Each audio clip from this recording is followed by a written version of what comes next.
What's up, everybody? This is Dave with the Cream, and today's video is going to be a little bit different. And if you are a subscriber to this channel, you know it's mostly a real estate and business channel, and that's our full-time gig when it comes to business, making money, and whatnot. Today is a little bit more personal of a video because I'm going to be sharing just about my journey in quitting drinking alcohol. I'm pretty open about the fact that I don't drink alcohol, don't do any drugs. I used to, though. And I want to talk a little bit about how quitting drinking has changed my life for the better. And I want to give some practical steps to anybody watching this and who's thinking about quitting drinking or who might be struggling with any type of addiction, alcohol, drugs, and whatnot. I certainly did my whole life. I'm one of those people where it was never the alcohol thing or drugs, i.e., cocaine, anything, painkillers. Once I start doing it, there's no stopping me. I would literally rob a store to steal alcohol. I've done that too. It's just once I start, I just really can't stop. And it's a chemical thing. So I learned this online. I actually learned it from a Jordan Peterson video. Not a huge fan or not a fan of the guy. I don't really follow him, but I did see this video one time and he spoke and I'll try to find the video and put it in the comments, but it was exactly what I deal with. And it's a chemical thing where about 10% of the population, once they enter an outside substance like alcohol or drugs, the floodgates open of euphoria, the floodgates open of, I think it's endorphins. I'm not a doctor. I don't know, but basically once the floodgates open, you just can't stop. You just want to keep going. I mean, it's not even that you want to keep going. You just have to keep going. Very few people could relate to this, but I know there's somebody out there watching this who probably can. And if you're that way, I'm the same way. So I've heard this described in such a way where there's two kinds of people out there. There's switches and there's dials. So a dial is somebody who can have a couple drinks, dial up a little buzz, have a good time, stop drinking, go home, have a good night's rest, wake up and have a productive day the next day. A switch is somebody where they start drinking and the switch gets flipped and it's completely off to the races because of that chemical reaction in the brain. I know in Alcoholics Anonymous, they talk about it being an allergy. And I think that's a pretty good description of this because it's like once you start, that allergy kicks in and it's off to the races. And full disclosure, I'm not a supporter of AA, or I'm not a supporter of AA either. I've been to numerous AA meetings. I've struggled with alcohol my whole life, so I've been in juvenile programs as far as that were centered around the 12 steps and whatnot. I'm pretty familiar with it. In fact, my sister and her husband are very active in the AA community, and I'm very proud of them. They're sober as well because my sister's got the same allergy, and so does her husband. So it takes one to know one. I definitely am one, and if you're watching this and you are one, you're not alone. So I'm not an AA guy. It's just not my thing, but I'm not opposed to it. Um, little bit about my journey. Like I kind of mentioned, I've always been a switch. So even when, I have memories when I was probably 11 and 12 years old, just chugging beers by myself because I just learned at a young age if you drink one beer, really fast, you kind of feel good. You kind of get a little drunk. Um, and I've been through numerous, my whole childhood and life. I was, parties, and I was kind of like the popular kid. I was a popular kid, always going to parties, drinking a lot, and then just centered around the alcohol. But I've never been able to control it. I've always been, quote unquote, the last man standing, super high tolerance, just keep going, just keep going. Into my adult years, then I started to abuse Adderall, and that really amplified the drinking because I already can not. I mean, I already can't stop drinking, but then when you add essentially speed on top of it, you ain't sleeping and you ain't stopping. It's just it could turn into a bender real quick. Same goes with cocaine. Anyone who's experimented with drinking and any kind of upper stimulant, it's gonna it's a it's gonna get overboard quick. I know from experience. So personally, like in my younger years, my 20s and whatnot, I was really lost and I was drifting a lot. I lived out in Arizona for a while, lived in California, just couldn't find my footing, and never was in any really solid relationships or anything like that. And then I kind of found that I was good at real estate. So I started this real estate thing and I'm like, hey, this is what I'm going to do. So I actually started my real estate investing career all the way back in 2005. And, I didn't know anything. I didn't know about debt. I was just, a average kid from Cleveland. I had no financial background or financial literacy. So I kind of imploded and filed bankruptcy in 2007, 2008. Had to lick my wounds, went back to waiting tables, got back into real estate with my business partner, RJ Pepino, who I share this channel with. And the Cream is my business partner in that. And we just started real estate again, and I drank all through the early years of real estate here in Ohio, where we operate now. And just, I've always been a drinker. There you go. And always been doing the Adderall. I'll do anything that you put in front of me. It's that's the way with me. That's that switch mentality. But in the early years of business, I totally neglected the business. I think it was out of fear. I always tried to hire somebody to do the things that I probably was afraid of doing. Maybe it was laziness, maybe it was fear, but I just was all about hiring. I got to scale. I thought success to me was like growing this big company. That's what I thought success was. I really neglected what was important, which is the profitability and, really that the money aspect. So I was paying everybody else and paying contractors and doing a bunch of deals I shouldn't have done and seeking a ton of external validation. So I was more, um, basically interested to buy a house to post about, hey, everybody, I'm buying this house, rather than fulfilling the house and fixing the house and managing the rehab. And I bought a lot of houses with expensive money, 12 and 15% money, and then just didn't do anything to the houses. And it basically almost put us out of business. And this is like modern day. We created a huge mess. And really, since I quit drinking alcohol, and by the way, I quit drinking 1,038 days ago. This is the app. It's called I Am Sober. It's a free app. You can check it out. So it's almost been 3 years since quitting drinking. But the last 3 years, everybody, I've been completely cleaning up with RJ the mess that I created while I've been doing drugs and drinking alcohol every single day. And really, what I just want to share, the day that I quit drinking, and just so everybody knows, I mean, I told you I was in some juvenile programs. I've always been kind of in some kind of trouble. Alcohol has been a part of my life forever, and I've always wanted to quit. I've always known that I was this switch mentality. I've always known I needed to quit.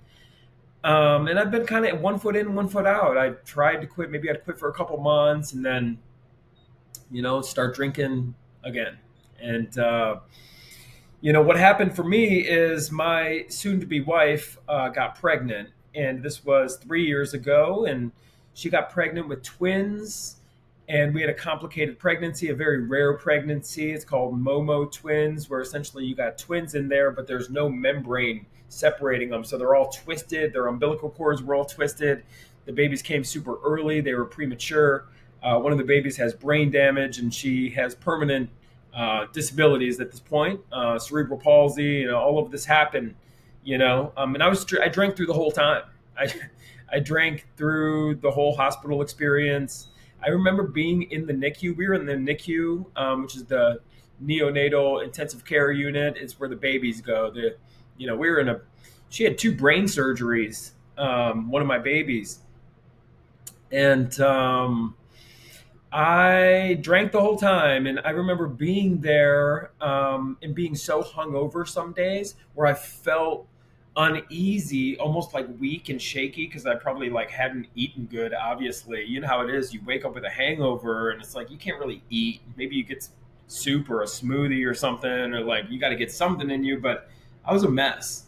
I was really hungover many times. I have memories of doing this and like holding this tiny baby, and it's like, kind of thinking in my mind sometimes, like, I hope none of the nurses like smell alcohol on me. Like, and they never did, but I knew that I was not all there.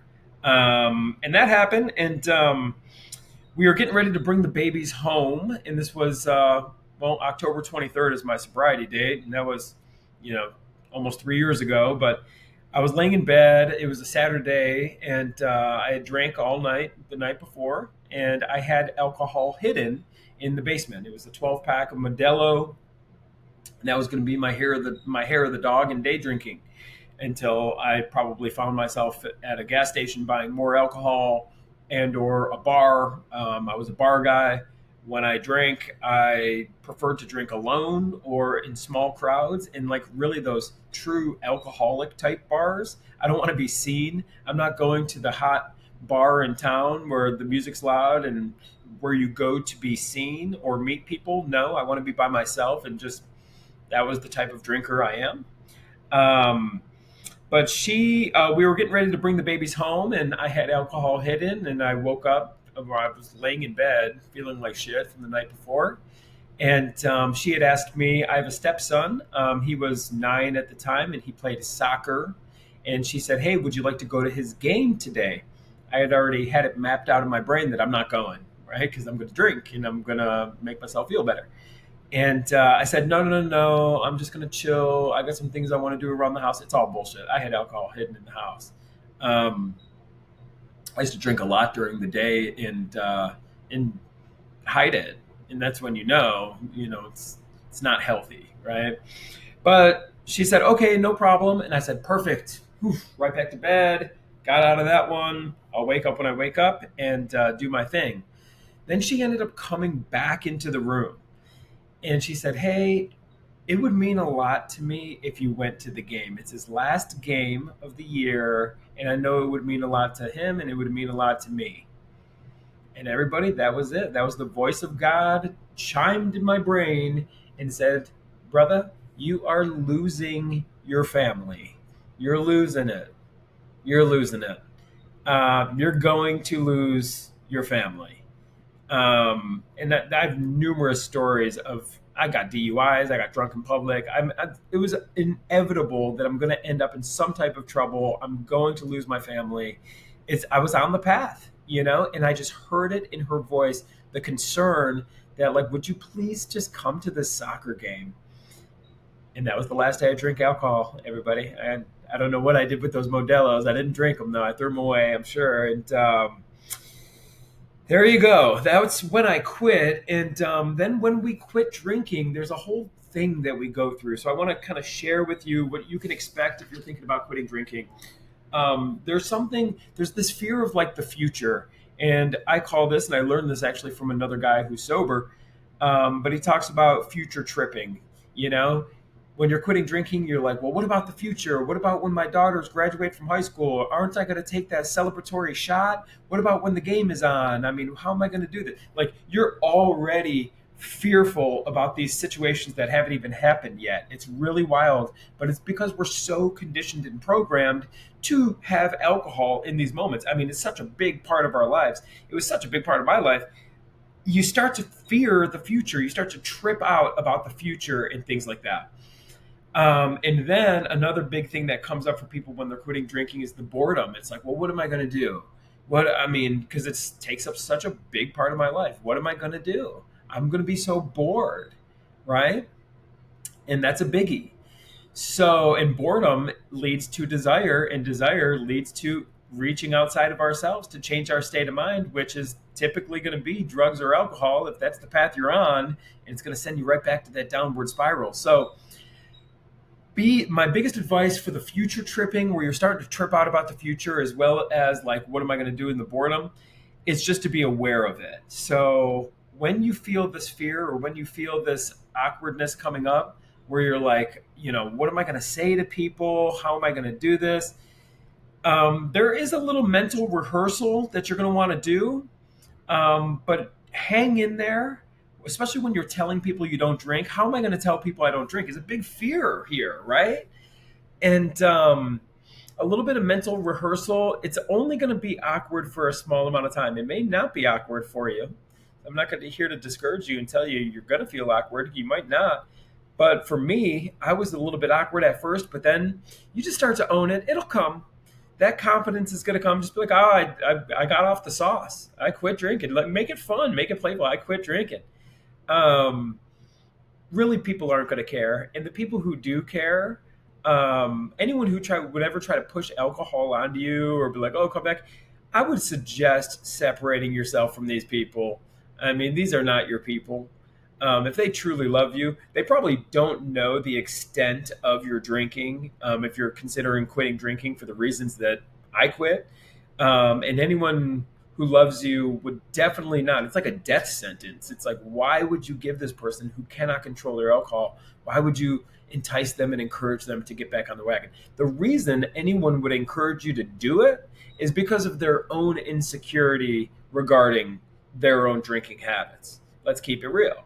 They want to project it onto you so they're not alone in their misery. What do they say? Drinking loves misery, or, you know, birds of a feather flock together, right? So try to be aware. Just make yourself present and make yourself aware when you notice these fears coming up. What am I going to do? I'm going to be so bored. What am I going to say to people? This is the internal work, and I don't have any advice except for just chill and just be aware and just know, stay with it. It's gonna pass. You're gonna start to get confident with this stuff, but you got to go through it. You're gonna have to. One thing that's really helpful is having a support group. Now, as I had already mentioned, my sister and brother-in-law, they're very active in the Alcoholics Anonymous community. Super proud of them.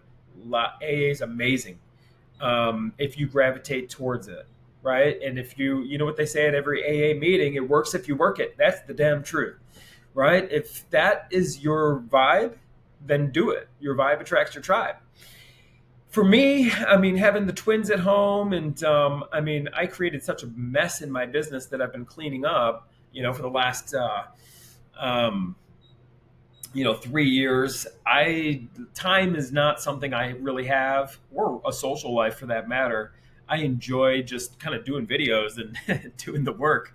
But if AA is your thing, absolutely you should do that. If not, find people with positive habits. It could be, I would suggest, a group of like entrepreneurs or aspiring business type people, and or people who are involved in the fitness scene.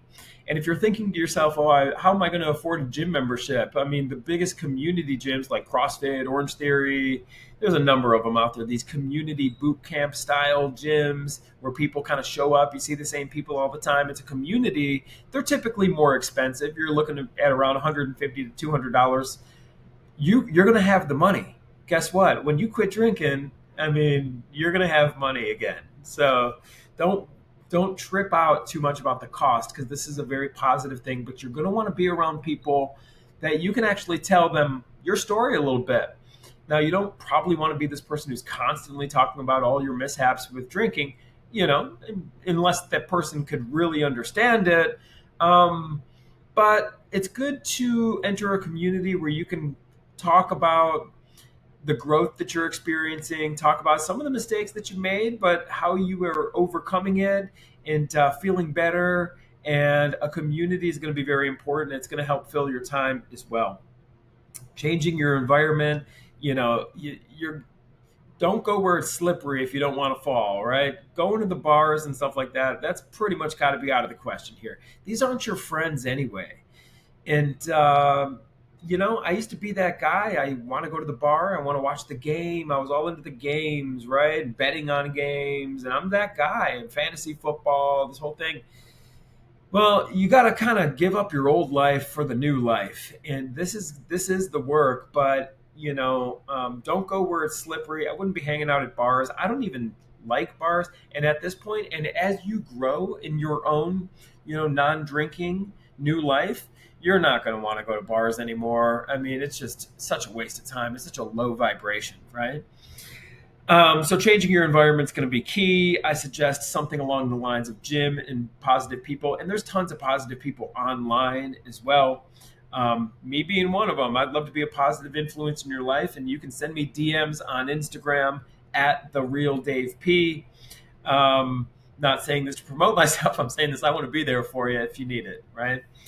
Change your environment and now I'm just going to kind of give you the daily routine that I have found, and this has been serving me extremely well. So, what I'm going to share with you, this daily routine, is absolutely just wisdom of the ages. So, I can't take full credit for this. I am immersed in a lot of different personal development, everything from the teachings of Abraham with Esther Hicks, Joe Dispenza, our big mentors for me, and a lot of spiritually based. I'm not a religious guy, but a lot of spiritually based type stuff. And every holy book, the Bible, the Quran, the Torah, and many others, the Tao, everything kind of talks about really the same foundational principles. And that's what I've built this daily routine for success around. So, step one, we want to wake up early. We want to wake up uncomfortably early. And the reason we want to wake up early, and yes, you're going to have more time and whatnot, but the biggest benefit to waking up early is it's hard. So, what we have found and what I have found, and when you're going through your journey here, I want you to know all your personal growth and all your development is going to come from overcoming adversity. I believe we're all spiritual beings having a human experience. We are souls, we don't have souls. And we're here on this planet, we're here in this life to grow, to overcome, to grow. And the way to grow is to overcome adversity and overcome challenges. So, what we need to do is we need to self inflict adversity in a positive manner, that's going to allow us to learn and grow and then ultimately give ourselves to the world, or share ourselves through service. That's the highest vibration we can operate at.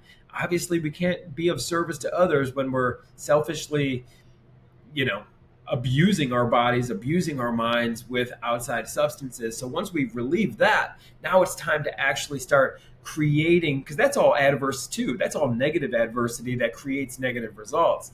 But what we need to do once we let go of that, it's time to create more adversity, but in a positive light. And the first thing you can do to create this adversity is going to be wake up early. Fight that little fight that little demon first thing, right? That brain. No one wakes up bright-eyed and bushy-tailed. You can't. Physically, you can't. Maybe you get there. Maybe some people get there quicker than others, but ultimately the oxygen levels are not at the levels to your brain to make you in a high vibration state. Not yet, right? And then the blood flow in your brain, everything's very subdued because you're coming out of a state of rest, right? So it's always a little tricky. It's always a little tough to wake up early. And it really starts with the night before. What you guys want to do is plan it in your brain the night before. I wake up at 4:15 every day. That's my current wake up time. And I tell myself I'm waking up at 4:15. I set that alarm and I visualize myself getting up, and it's like I just tell myself, you are doing it. That helps. And then as soon as you get up, you have overcome your first challenge and adversity of the day. And what we're going to do here when we're building our new life, everybody, is we want to get all of our validation, all of our self-worth, all of our pride from the progress that we're making, from our own actions, from being proud of ourselves, from the adversity that we're overcoming. So when we wake up early, boom, that's the first step right there. You just had your first win of the day. Congratulations, pat yourself on the back. Now you're off to a good start. The second thing we want to do is reflection. Now, in AA, they talk about taking a personal inventory of yourself, and I couldn't agree more. And I get this from Dispenza as well. Joe Dispenza talks about reflect on where you fell from grace. Where do you continuously act out? Where do you continuously make knee-jerk reactions? Where are you continuously basically losing control? Is it anger issues? Is it procrastination? Where are you not being yourself?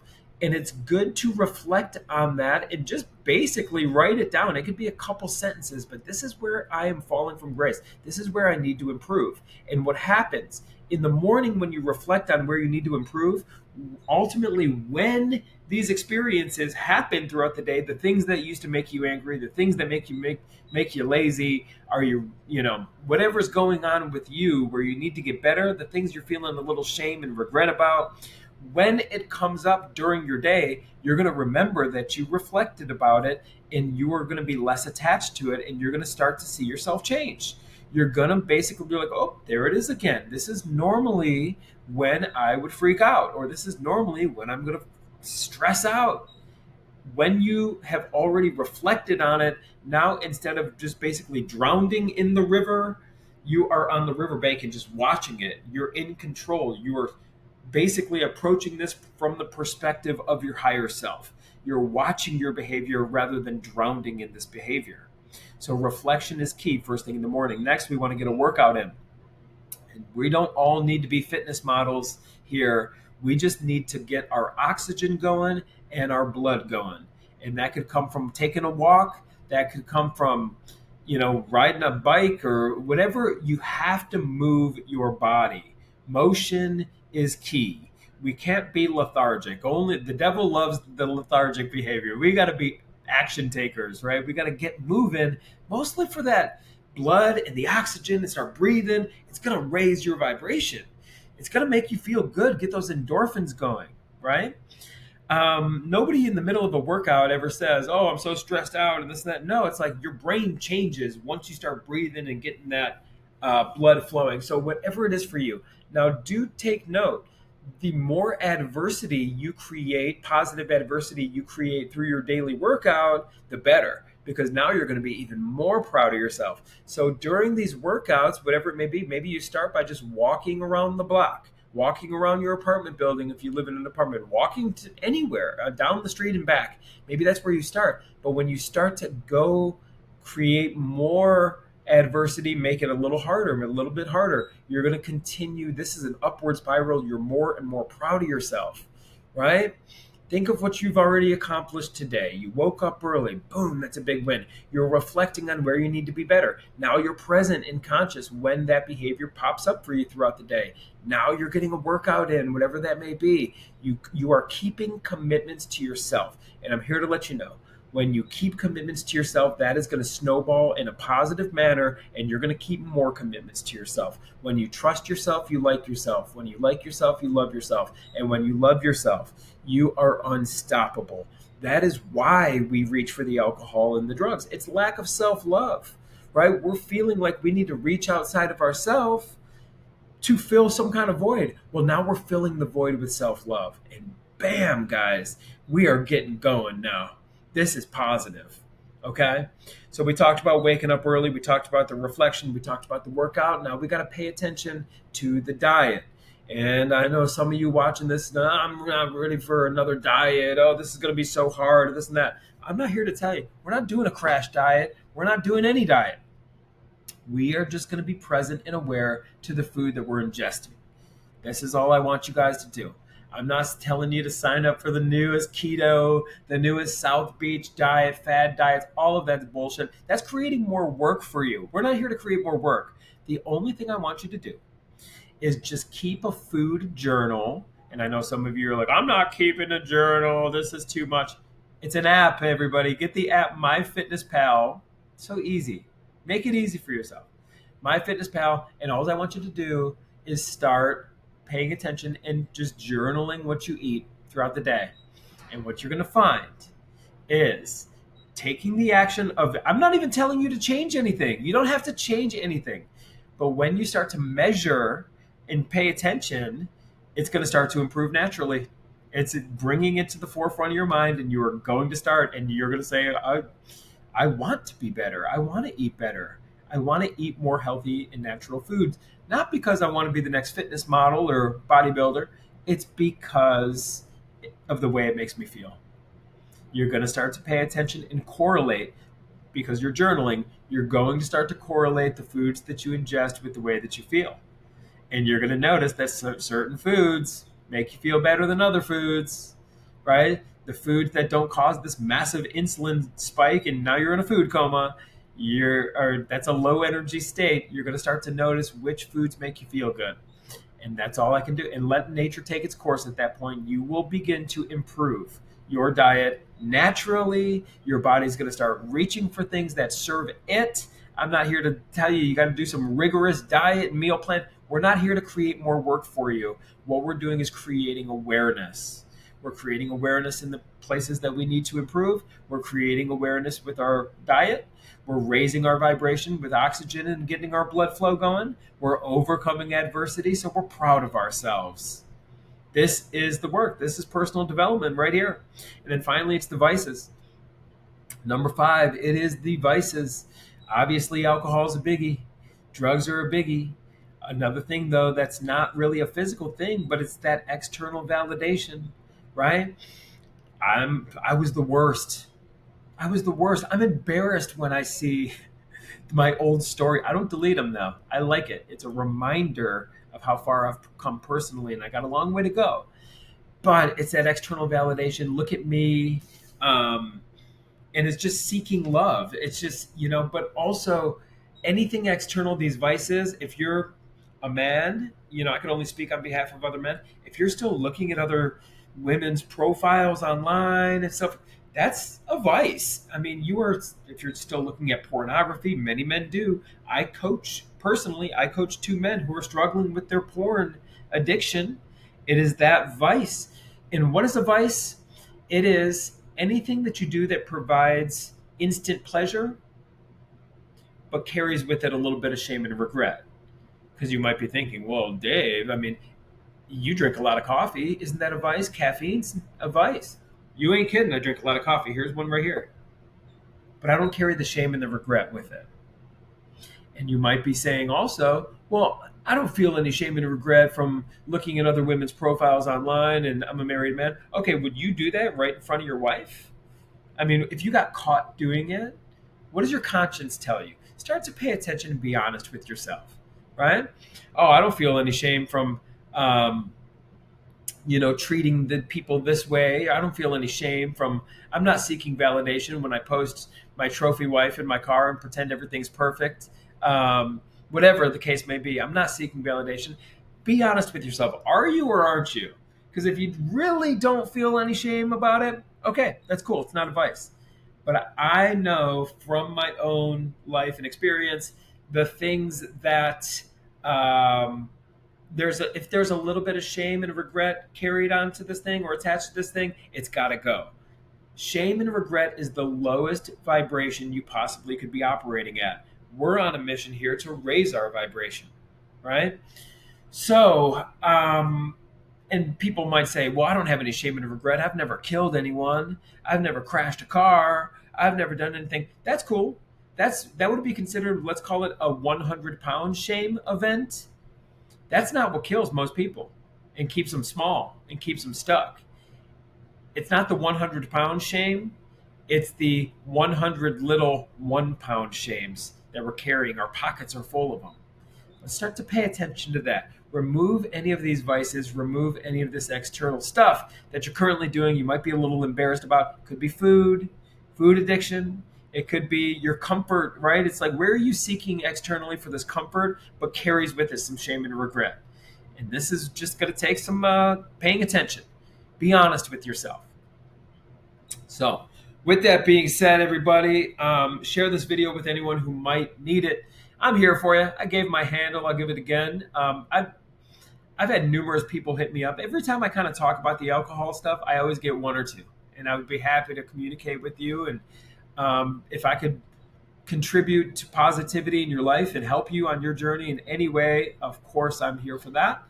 You can find me on Instagram at @TheRealDaveP. Hopefully you got some value from this, and I wish you all the best, and I'd love to have the opportunity to work with you or be your friend. Take care, everybody.